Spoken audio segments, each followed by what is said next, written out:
नमस्कार दोस्तों, कहानी में नए आए हो ना, चैनल को सब्सक्राइब कर देना, वीडियो को लाइक कर देना। दोस्तों, यह कहानी है मिस्टर शिवम सोखले जी की। इनकी नई नई जॉब लगी थी, करीबन 5-6 महीने हो गए थे। अब इनकी जॉब ये थी कि ऑफिस के अंदर इनकी 2 शिफ्ट में ड्यूटी होती थी। एक तो सुबह 7 से 1 और एक 2 से 10 बजे तक की। अब इनकी पहले तो शिफ्ट दिन वाली थी, अब दूसरे शिफ्ट में इनकी ड्यूटी रात की आ गई थी। इनके पास एक बाइक थी जो अभी जॉब लगने के बाद नई नई खरीदी थी। तभी इन्होंने एक शिफ्ट के अंदर रात में आने का, वापस घर आने का डिसीज़न लिया। दरअसल काम करते करते इनको 10 बज गए थे ऑफिस के अंदर। पहले तो इनका मन था कि एक काम करता हूँ, ऑफिस के अंदर ही रह जाता हूँ, परंतु फिर इन्हें डिसाइड किया ऑफिस के अंदर भी क्या यार, घर ही चलता हूँ, अभी 10 ही तो बजे हैं। तो शिवम जी ने सोचा घर ही चलता हूँ। तो ये ऑफिस में अपना काम बंद करके, लैपटॉप बंद करके, एक अपना छोटा सा बैग था उसको अपने कंधे पे टक कर बाइक स्टार्ट कर दी। अब ये अपने घर की ओर निकल गए। हाईवे पर चल रहे थे, तभी इनको थोड़ी सी सिगरेट की तलब लगी। इनको सिगरेट का शौक़ था, तो इन्होंने हाईवे से गाड़ी उतारकर एक कच्चे से रास्ते पे ले ली। इनको लगा कहीं टपरी होगी, वहीं पर मैं सिगरेट पीकर वापस अपने घर की तरफ चला जाऊंगा। करीबन उस कच्चे रास्ते पर इन्होंने 5-6 किलोमीटर चल गए, परंतु इनको कोई भी दुकान नहीं दिखी। 11:15 बज गए होंगे रात के। तभी इनको आगे चलने की सोची कि एक काम करता हूँ, इसी रास्ते से चलता हूँ, थोड़ा ही तो दूर है घर, उसके बाद तो हाईवे मिल जाएगा वापस। क्योंकि वो जो कच्चा रास्ता था वो थोड़ी दूर ही जाकर पक्के रास्ते पर मिलता था। तो उन्होंने वापस गाड़ी को चलाना कंटिन्यू समझा। करीबन 5-6 किलोमीटर चले ही होंगे, उनकी गाड़ी एकदम से बंद पड़ गई। वो गाड़ी से उतरे, चारों तरफ अंधेरा ही अंधेरा था, सन्नाटे की आवाज़ आ रही थी, परंतु शिवम जी को डर नहीं लग रहा था, क्योंकि वो आज की जो घटना होने वाली थी उसके बारे में उन्होंने कभी सोचा भी नहीं था, ना उनके साथ कभी ऐसा अनुभव हुआ था। इसलिए वो इस बात पर तो विचार कर ही नहीं रहे थे। जब वो गाड़ी से उतरे तो गाड़ी को देखने लगे, तभी उनको थोड़ी दूर एक महिला दिखी, धुंधली धुंधली। उनको उसकी शक्ल साफ समझ में नहीं आ रही थी। वो महिला धीरे धीरे उनके पास आकर बोलती है कि मेरा बेटा घर पर बीमार है, प्लीज़ मुझे घर छोड़ दो ना, मैं आपके सामने अपने हाथ जोड़ती हूँ, प्लीज़, ये कहती है। तो वो शिवम बोलता है कि माफ़ कीजिएगा, मेरी गाड़ी ख़राब हो गई है और मैं आपकी इस समय कोई मदद नहीं कर सकता।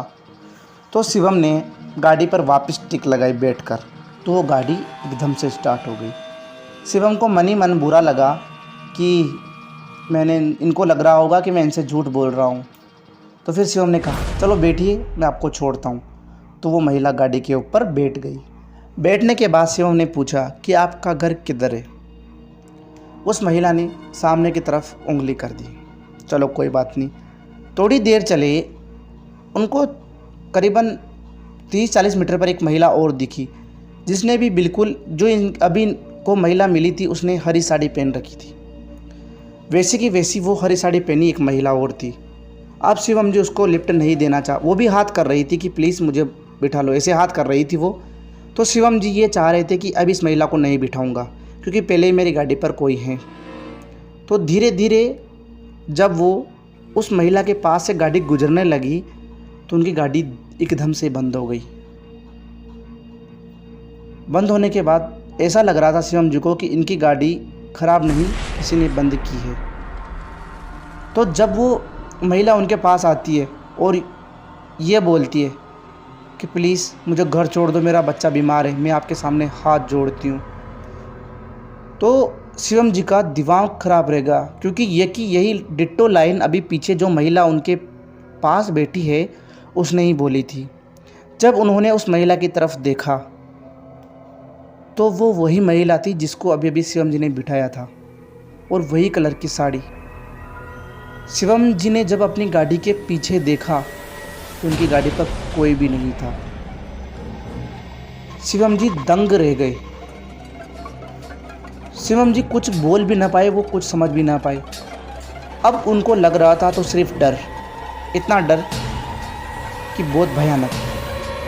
तभी वो महिला बिना कहे चुपचाप उनकी गाड़ी पर बैठ गई। अगले टिक में गाड़ी स्टार्ट हो गई। शिवम जी सिर्फ गाड़ी को चला रहे थे, उनके अंदर जान नहीं बची थी क्योंकि शिवम जी इतने घबरा चुके थे हद से बाहर। उनकी गाड़ी धीरे धीरे चल रही थी, पीछे देखने की उनमें हिम्मत नहीं थी।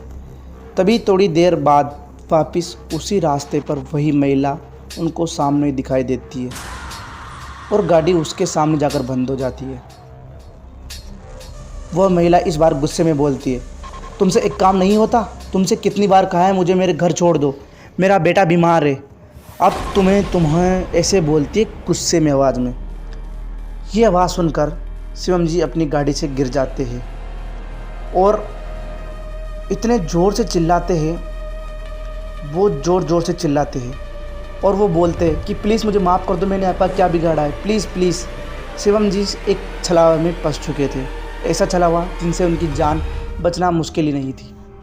वो उस जगह से लंगड़ाते दौड़ते हुए अपने हाईवे की तरफ भागे और उन्होंने हाईवे की तरफ एक कार मिल गई। कार मिलने के बाद वो उन्होंने लिफ्ट ली और लिफ्ट लेकर अपने घर पहुंच गए। घर गए तो उन्होंने अपनी घटना अपने घर वालों को बताई।